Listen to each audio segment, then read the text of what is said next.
Friends, welcome back to my channel Ammu's kitchen. இன்னைக்கு 30 days கொழுக்கட்டை சேலஞ்சோட 5th டே. இது வரைக்கும் நான் போட்ட வெரைட்டிலாம் நீங்கள் பார்க்கலாம், கீழே டிஸ்கிரிப்ஷன் லிங்க் கொடுக்குறேன், போய் செக் பண்ணி பார்த்துக்கோங்க. இன்றைக்கி என்ன வெரைட்டி கொழுக்கட்டை பார்க்க போகிறேன்னா பொட்டேட்டோ கொழுக்கட்டை தான். வாங்க எப்படி செய்யலாங்கிறத பார்க்கலாம். இதுக்கு கடையில் கிடைக்கிற ரெடிமேட் கொழுக்கட்டை மாவு தான் நான் வாங்கியிருக்கேன். இன்றைக்கி நான் 2 கப் கொழுக்கட்டை மாவு எடுத்துக்க போகிறேன். அது கூட கொஞ்சம் கொஞ்சமாக சுடு தண்ணி ஊற்றி நல்லா சப்பாத்தி மாவு பதத்துக்கு நல்லா பிசைஞ்சிக்கலாம். அப்போ தான் கொழுக்கட்டை செய்யறதுக்கு நல்லா பதமாக இருக்கும். மாவு பசஞ்சதுக்கப்புறம் இதை அப்படியே ஓரமாக வச்சுட்டு நம்ம பூர்ணம் செய்ய ரெடி பண்ணிடலாம். இதுக்கு நான் தேவையான அளவுக்கு உருளைக்கிழங்கு வேக வச்சுருக்கேன். அதை தோல் உரிச்சிட்டு நல்லா மசிச்சு எடுத்துக்கலாம்.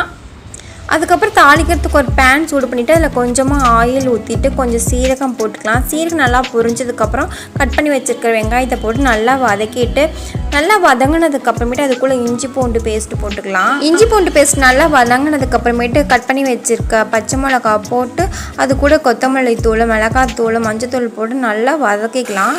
எல்லாம் வதங்கினதுக்கப்புறம் நம்ம மசிச்சு வச்சுருக்க உருளைக்கிழங்கு போட்டு நல்லா பரட்டிட்டு கடைசியாக உப்பு கொஞ்சம் மல்லித்தூள் கொஞ்சம் போட்டு நல்லா பரட்டி எடுத்து இறக்கிடலாம்.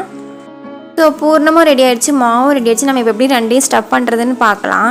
நம்ம ஒரு எலுமிச்சம்பழம் அளவுக்கு மாவு எடுத்துகிட்டு அப்படியே கொஞ்சம் கையிலேயே தட்டிட்டு வந்திங்கன்னா இந்த அளவுக்கு உருண்டையாக வந்துடும் தட்டையாக. அதில் நம்ம உருளைக்கிழங்கு பிடிச்சி வச்சுருக்கோம்ல, அதை வச்சு இந்த மாதிரி மடிச்சிங்கன்னா அழகாக கொழுக்கட்டை ஷேப்புக்கு வந்துடும். இல்லை உங்களுக்கு கையில் தேய்க்க வரல, ஈஸியாக செய்யணும்னா சப்பாத்தி மாவு தேய்ப்பீங்களா, அந்த மாதிரி தேய்ச்சிட்டு கூட நீங்கள் உள்ள மாவு வச்சு அப்படியே கப் மாதிரி மடிச்சிங்கனாவே ஈஸியாக வந்துடும்.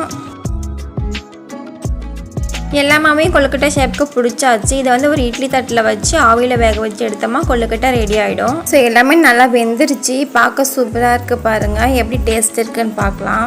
உள்ளே வச்சுருக்க பூர்ணமும் நல்லா வெந்திருக்கு. இது ஒரு வித்தியாசமான கொழுக்கட்டை ரெசிபியாக இருக்கும்னு நினைக்கிறேன். நீங்களும் இந்த மாதிரி ட்ரை பண்ணி பாருங்கள். உங்களுக்கு பிடிச்சிருந்தா வீடியோ லைக் பண்ணுங்கள், ஷேர் பண்ணுங்கள், கமெண்ட் பண்ணுங்கள். நாளைக்கு வேறு ஒரு கொழுக்கட்டை ரெசிபி சந்திக்கிறேன். பாய்.